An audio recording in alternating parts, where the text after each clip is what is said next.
오늘 우리에게 주신 하나님의 말씀은 잠언 30장 24절부터 28절까지의 말씀입니다. 계시된 하나님의 말씀을 함께 봉독합니다. 땅에 작고도 가장 지혜로운 건 넷이 있나니 곧 힘이 없는 종류로되 먹을 것을 여름에 준비하는 개미와 약한 종류로되 집을 바위 사이에 짓는 사방과 임금이 없으되 다 때를 지어 나아가는 메뚜기와 손에 잡힐만 하여도 왕궁에 있는 도마뱀이니라. 아멘. 스코틀랜드가 독립을 하기 위해서 잉글랜드와 오랫동안 전쟁을 벌이거든요. 나중에 결국에는 독립을 하지만 스코틀랜드가 독립을 위해서 잉글랜드와 전쟁을 했는데 6번 집니다. 그때 지도자였던 로버트 1세는 6번의 전쟁을 통해서 많은 군사들, 많은 부하들이 죽고 뿔뿔이 흩어지고 겨우 자신의 몸 하나 겨우 건사할 정도가 돼서 빈집에 들어가서 몸을 숨기고 있는 거죠. 몸을 겨우겨우 자기 몸 하나 숨기고 있는데 그 빈집에 그 석가래와 석가래가 있는데 거미가 이 석가래를 뛰어서 이 석가래에 도달을 해가지고 집을 지으려는 모습을 봅니다.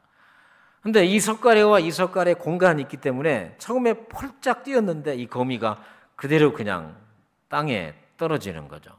잠시 후에 이 거미가 다시 일어나서 열심히 또 기어 올라가서 폴짝 뛰고 또 넘어지고 또 도달하지 못하고 중간에 떨어지고 그러다가 여섯 번째 성공을 해서 거기에 집을 짓는 것을 로버트 1세가 그것을 보게 됩니다.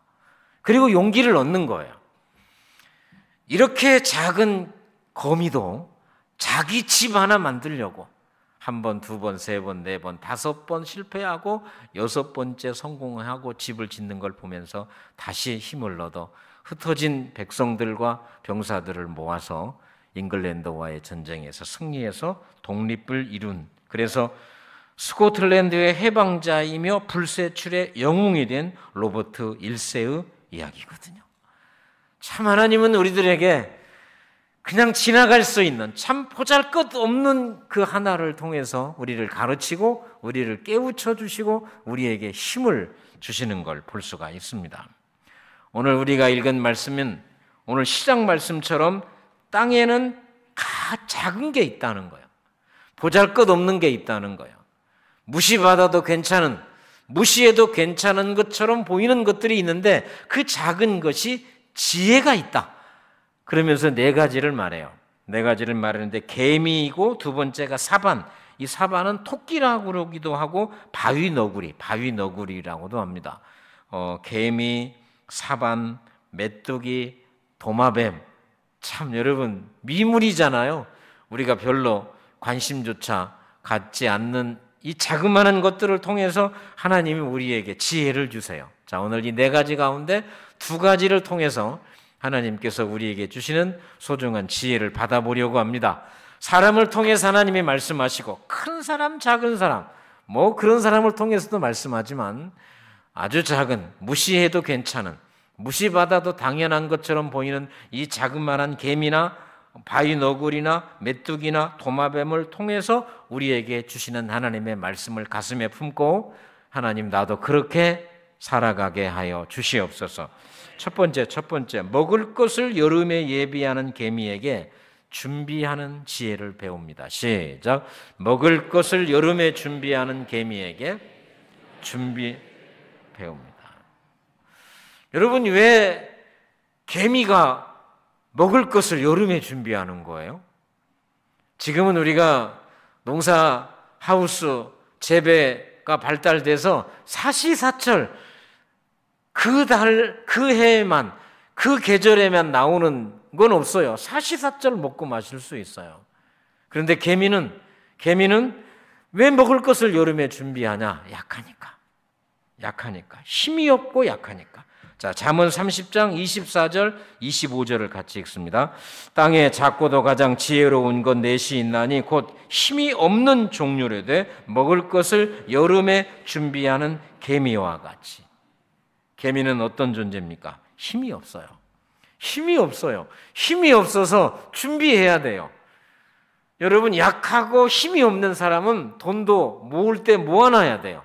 건강도 모을 때 모아놔야 돼요. 모아놔야 돼요. 왜? 갑자기 어떤 일이 벌어질지 모르니까. 돈이 많이 있는 사람은 어떤 일이 생겨도 돈으로 해결할 수 있는 건 단번에 해결할 수 있어요. 그러나 그렇지 못한 사람들은 돈도 모아야 되고 건강도 모아야 되고 시간도 모아야 돼요. 오늘 왜 개미가 먹을 것을 그 여름에 준비할까요? 힘이 없으니까. 하나님, 힘없는 나도, 힘없는 우리도 준비하며 살게 하여 주시옵소서. 제가 경기도에서 전임 전도사 사역을 할 때 새벽 예배가 4시 40분에 새벽 예배를 했어요. 4시 반이면 4시 반이고 5시면 5시인데 4시 40분에 새벽 예배를 드리는데 제가 담임 목사님이 너무 무서워가지고 못 물어봤어. 바꿉시다라고 하거나 왜 4시 40분입니까? 5시나 하거나 못 물어봤어요. 그런데 가끔 한 달에 한두 번씩 4시 40분에 새벽 예배가 시작되는데 4시 15분 정도에 저한테 전화를 해요. 여러분, 그때 무슨 휴대폰이 있어. 그냥 집에 있는 전화기잖아요. 집에 있는 전화기로 전화가 와요. 그럼 저도 자다가 받으면 딱 이렇게 전화해. 전도사님, 이분도 자빠져 자다가 지금 전화를 한 거예요. 전도사님, 오늘 새벽 설교해요. 그러는 거예요. 아니, 새벽 설교를 맡기려면 그 저녁에 해서 해야 나도 뭘 준비를 하지. 무슨 성경 보면 말씀이 나옵니까? 4시 40분에 설교인데 4시 15분에 전화를 해가지고 새벽 예배 설교하라고 그러고 제 마음속에 아니, 그 정신 있으면 자기가 하지 말이야. 아니, 그 에너지 있으면 자기가 하지. 나한테 전화할 에너지 있으면 자기가 하지. 막 그런 생각이 들기도 하고. 그래서 새벽 4시 15분에 누가 전화를 해요. 새벽 4시 15분에 딱 전화가 오면 가슴이 막 심장이 벌렁벌렁 하는 거야. 또 그 전화다. 그렇게 한두 달을 지내다가 제가 지혜를 하나 더득을 했어요. 그래, 미리 설교를 준비하자. 그래서 새벽 예배를 한 2편 정도를 미리 준비를 하는 거예요. 그러면 4시 15분에 딱 오는 전화는 설교하는 전화니까 그 전화가 울리면 제가 일어날 때 할렐루야 하고 일어나는 거예요. 속으로지만 할렐루야 하고 딱 일어나서 딱 전화 받으면 전도사님, 오늘 설교하세요. 그럼 내 속으로 크게 속으로 아멘 하고 나가서 설교를 해요. 여러분, 준비하지 않는 사람에게는 언제나 원망과 불평이 심장병 걸릴 정도의 떨림이 있어요. 그러나 준비하는 사람은 할렐루야예요. 그 상황 속에서 나에게 무슨 일이 있을 것을 미리 예비하고 준비하는 사람에게는 할렐루야, 아멘이 우리에게 준비되는 것 아니겠습니까? 여러분, 불평하지 말고 원망하지 말고 준비해야 돼. 오늘 개미처럼 힘이 없지만, 여러분, 부목사가 무슨 힘이 있어? 전임 전도사가 무슨 힘이 있어? 담임 목사님 하라면 해야지. 힘이 없어. 힘이 없는 존재지만 준비하는 개미처럼 준비하는 사람에게는 은혜가 있는 것 아니겠어요? 자, 우리가 인생을 살아가면서 준비할 게 사실은 엄청 많아요. 엄청 많아. 특별히 우리가 예수 믿는 사람, 그리스도를 주로 고백하는 예수 믿는 우리가 이 땅에 살면서 준비할 건 많지만 2가지를 한번 정리해 보려고 그래요. 첫 번째가 뭐냐면 소망에 관한 이유의 답이에요. 답. 자, 베드로전서 3장 15절은 이렇게 말합니다. 너희 속에 있는 소망에 관한 이유를 묻는 자에게는 대답할 것을 항상 준비하되. 여러분, 우리 교회가 무슨 교회예요? 소망교회잖아요. 너희 속에 있는 소망의 이유, 내 속에 소망이 있잖아요. 내 속에 예수 믿는 우리들에게 주신, 하나님께서 우리에게 주신 그 소망이 있어요. 예를 들어 이런 거죠. 왜 교회 다녀? 왜 교회만 다녀야 돼? 왜 예수 믿어? 왜 예수만 믿어야 돼? 이런 소망이, 이게 우리의 소망이잖아요. 이런 소망에 관한 이유를 질문하면 몰라. 그런 거 복잡한 거 그냥 다녀. 모르고 다니는 게 더 복이 있대. 그냥 다녀. 그럴 수도 있지만 여러분, 아닙니다. 오늘 베드로 사도는 분명히 우리에게 말합니다. 누가 너에게 소망에 관한 이유를 질문하면, 누가 여러분에게 왜 교회 다니냐고, 왜 성경 읽냐고, 왜 이 더위에 믿음으로 살려고 몸부림치냐고 라고 물어보면 그냥 다녀. 가정 평화를 위해서. 그러지 말고 분명한 대답을 가지고 있어야 된다는 거예요. 여러분 부탁합니다. 이제 우리 막 믿으면 안 돼요. 맞고 품으면 안 된다고. 왜 내가 예수를 믿어야 되는지, 왜 내가 예수만 믿어야 되는지, 왜 이 더위 속에서도 우리는 여전히 하나님께 예배하고 예배하는 삶을 살아야 되는지를 성경을 기초로 해서, 내 상식과 이성이 아니라 성경을 기초로 해서 분명하고 정확하게 대답해 줄 수 있는 이유가 우리에게 있기를 축복합니다. 여러분, 이게 준비하는 거요.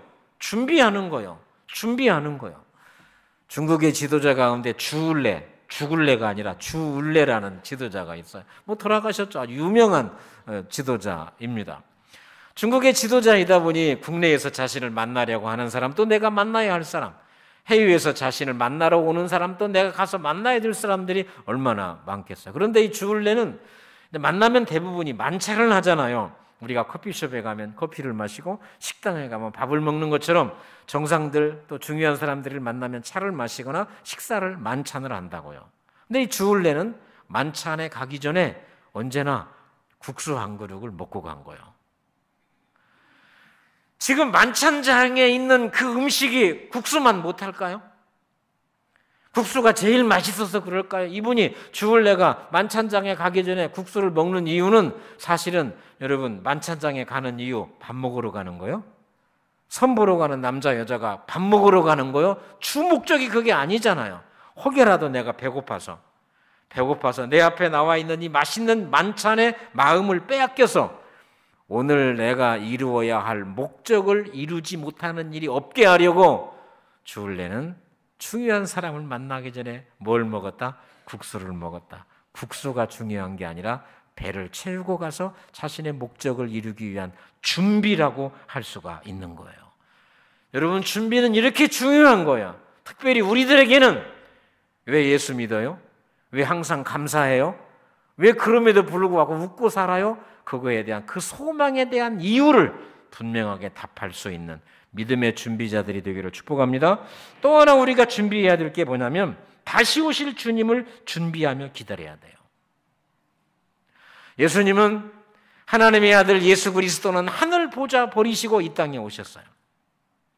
그리고 나 같은 죄, 우리 같은 죄를 지시고 십자가에 죽으셨어요.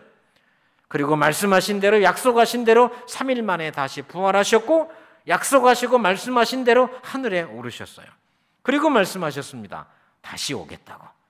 분명히 말씀하셨어요. 다시 오시겠다고. 근데 언제 다시 오시겠다고 말씀하셨느냐면, 마태복음 24장 42절 시작. 그러므로 깨어있으라. 어느 날에 너희 주가 임할는지 너희가 알지 못함이라.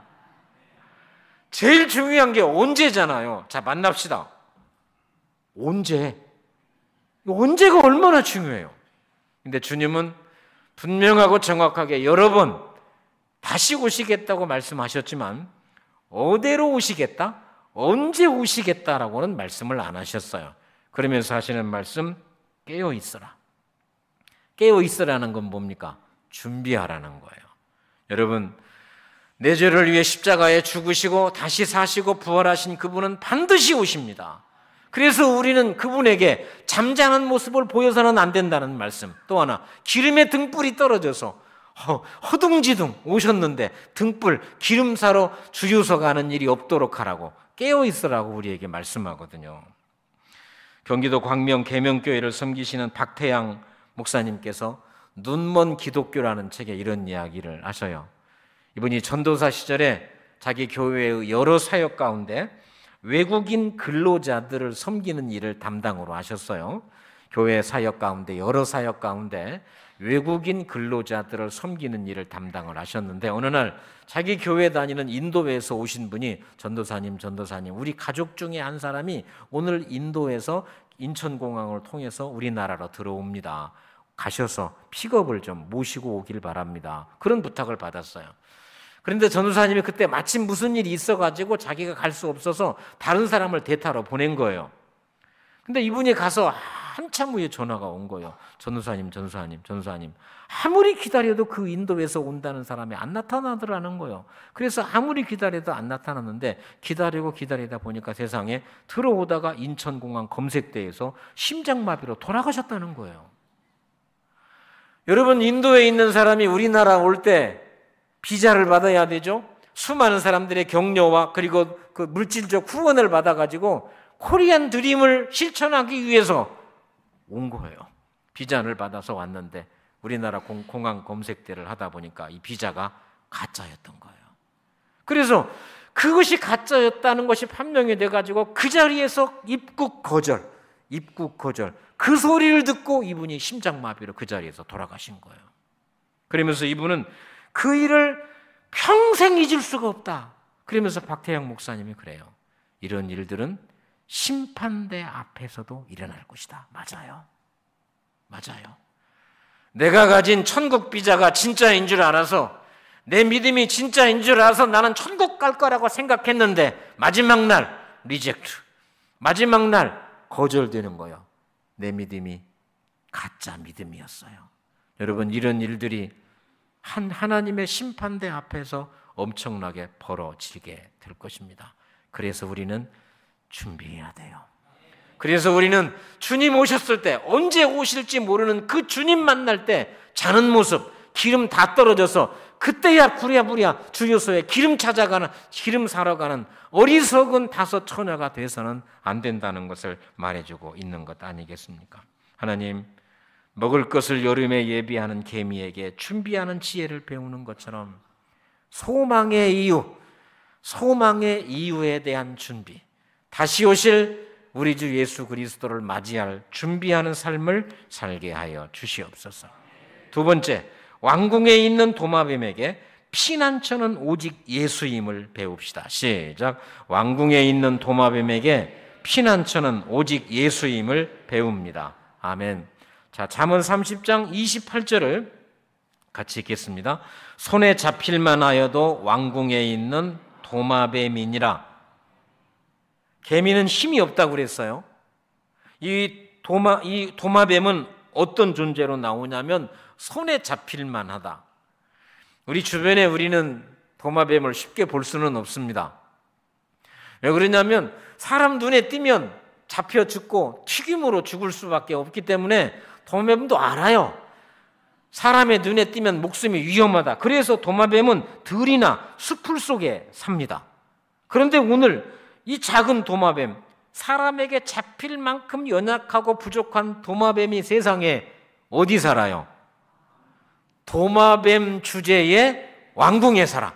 여러분, 도마뱀은 왕궁에 사는 거야. 물론 도망다니다 봄이 왕궁에 들어갔다는 게 아니라 도마뱀이 맘먹고 왕궁에 들어가서 왕궁에서 누리고 왕궁에서 보호를 받는다는 것 아니겠습니까? 이처럼 인간은 하나님 앞에서 도마뱀처럼 손에 잡힐 만한 약함과 악함의 존재가 우리들이에요.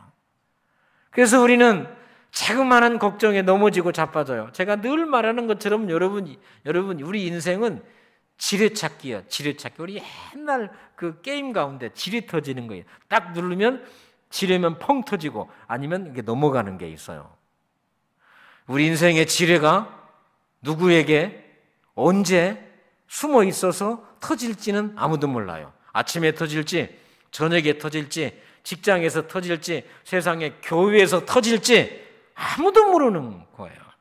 그런데 우리가 왕궁에 살아가는, 우리 같이 연약한 사람들이 지뢰가 터지는 상황에서도 내 몸과 마음이 왕궁, 하나님의 절대적인 피난처이신 왕궁에 있다면, 터져야 되는 지뢰인데 시한폭탄처럼 언제 터질지 모르는 사람인데 터지지 않아서 오히려 다른 사람들이 이상하게 생각하는 믿음의 삶을 살 수 있는 것 아니겠습니까?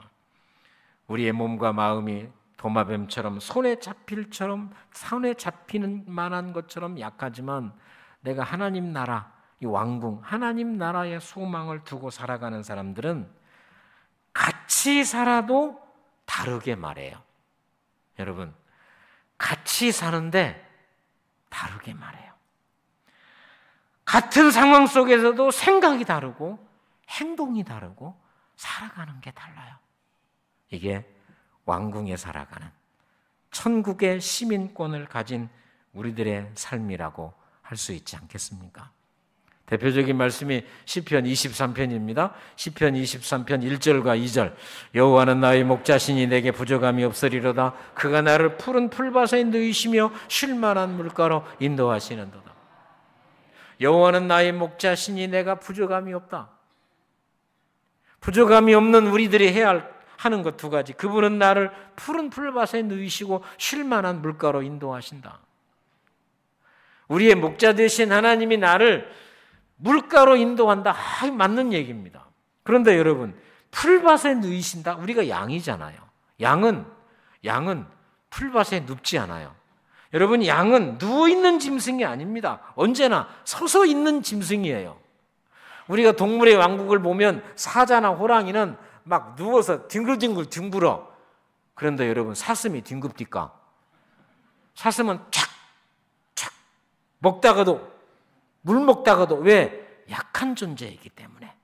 손에 잡힐 만큼 약한 존재는 누워있는 존재가 아니에요. 여러분, 양은 누워있는 짐승이 아닙니다. 양은 언제나 서서 다니는 짐승인데, 오늘 말씀이 그가 나를 푸른 풀밭에 누이신다? 양은 겁이 많아요. 양은 들에 있는 기생충 때문에 누워있으면 기생충이 몸에 붙어서 잘 또 누워있질 않아요. 그런데 양이 누워있어요. 왜 그래요? 여호와는 나의 목자니까. 그렇구나. 내가 살면서 근심과 걱정 때문에 여러분, 두 다리 뻗고 편안하게 잠잔 때가 언제예요? 근심 걱정 없는 사람이 어디 가요? 있어. 남편 걱정, 아내 걱정, 부모 걱정, 자식 걱정, 돈 걱정, 이 걱정, 네 걱정, 내 걱정, 수많은 근심과 걱정이 우리들에게 있어. 응? 얼굴 봐봐. 지금 얼굴 보세요. 얼굴 보세요.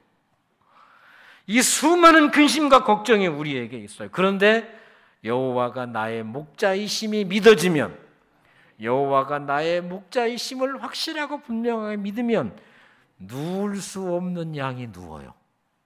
두 다리 뻗고 잠을 잘 수 없는 우리들이 두 다리 뻗고 평안한 가운데 잠을 잘 수 있는 은혜를 누리게 된다는 것이죠. 우리나라 이어령 교수님은 우리나라 문화부 장관을 지냈고요. 20대에 책을 써서 베스트셀러를 이룬 참 대단하신 분입니다. 이분은 오랜 세월 동안 자신의 지성과 논리로 무장해서 하나님이 없음을 증명하려고 하는 무신론적 삶을 산 사람입니다. 이분이 했던 대표적인 말 이런 거예요. 예수님같이 삶으로 예수님같이 실천하는 사람이 있다면 내가 예수 믿겠다.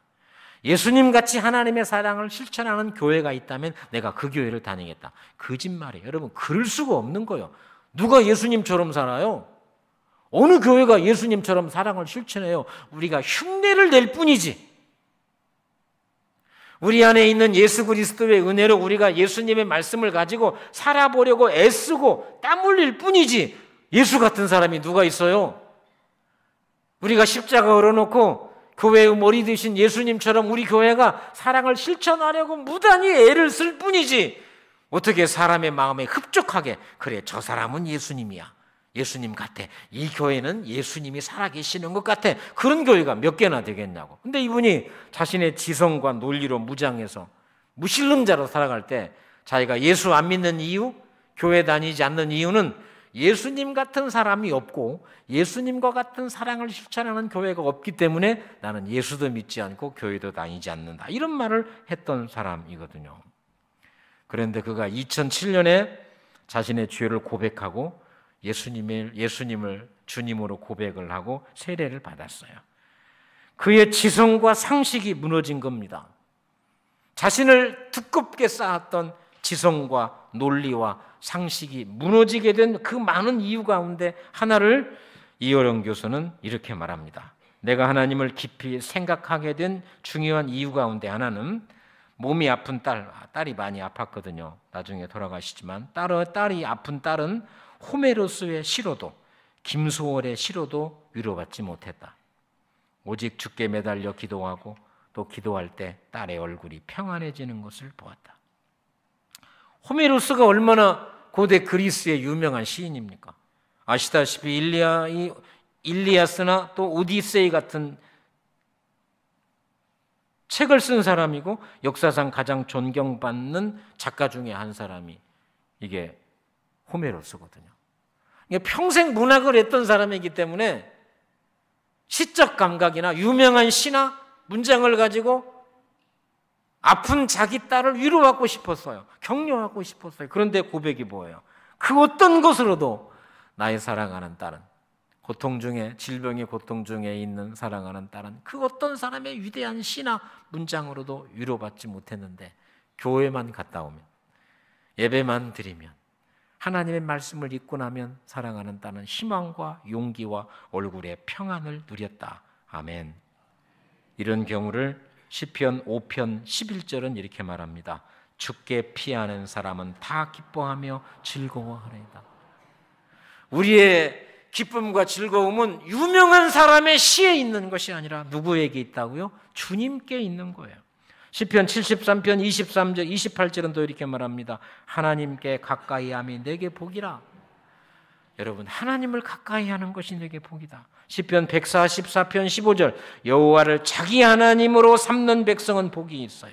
시편 33편 12절 여호와를 자기 하나님으로 삼는 나라 곧 하나님의 기업으로 선택된 백성은 복이 있도다. 아멘. 아멘.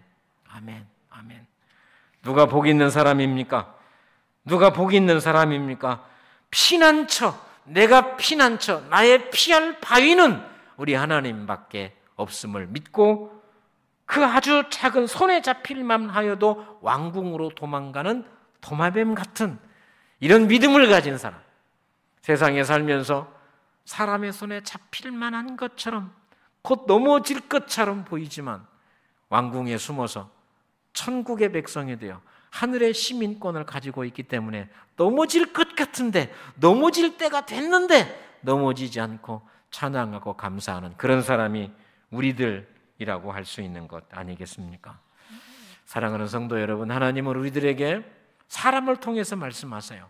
또 오늘 말씀을 보면 정말 보잘것없고 작고 미물 같고 사람의 손에 잡힐 것 같은 부족한 것들을 통해서도 우리에게 말씀하시는데, 첫 번째 개미입니다.